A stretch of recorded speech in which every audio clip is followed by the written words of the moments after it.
Hello, First Take. My name is Sam Lewis, coming to you from Charleston, South Carolina. I just had to get the video in today. I know the contest is going on. I've been waiting on this for a long time, so here it goes.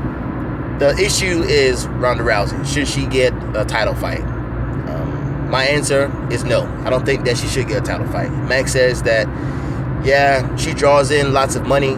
She has been a dominant champion over the years. She's beaten girls in the first round, taking them out fairly easy. She hasn't faced much controversy or adversity, I should say, in her first few fights.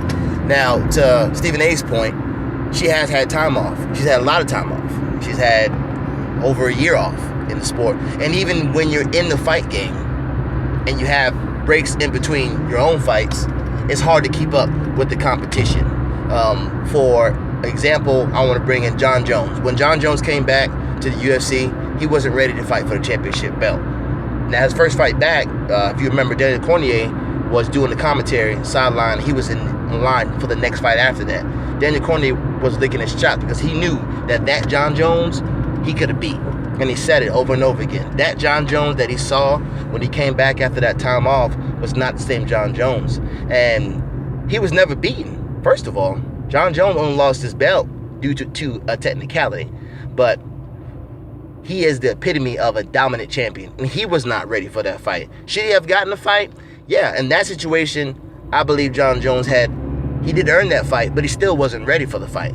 And another example, Jose Aldo. Jose Aldo should definitely get a rematch. He's been a dominant champion for over 6 years, and the fact that Conor McGregor has been allowed to parade and dance around and dodge him consistently and not give him his rematch, it's ludicrous. I'm not understanding how he's getting 2 fights with Diaz and now he's got a fight with Eddie Alvarez. But back to Ronda Rousey, in the fashion that she lost this fight, it wasn't even close. If the fight was closer to a point to where it seemed like it would have been a fair shot or it would have been a close call, then in that case, yeah, you line it back up and you go at it again. But that wasn't the case. She was dominated. She was humiliated, as Stephen A said.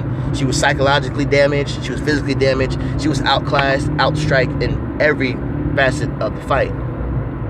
Her takedowns, which are her number one thing, were stopped every time. She didn't have not one successful takedown in the entire fight. Holm dominated her on every level.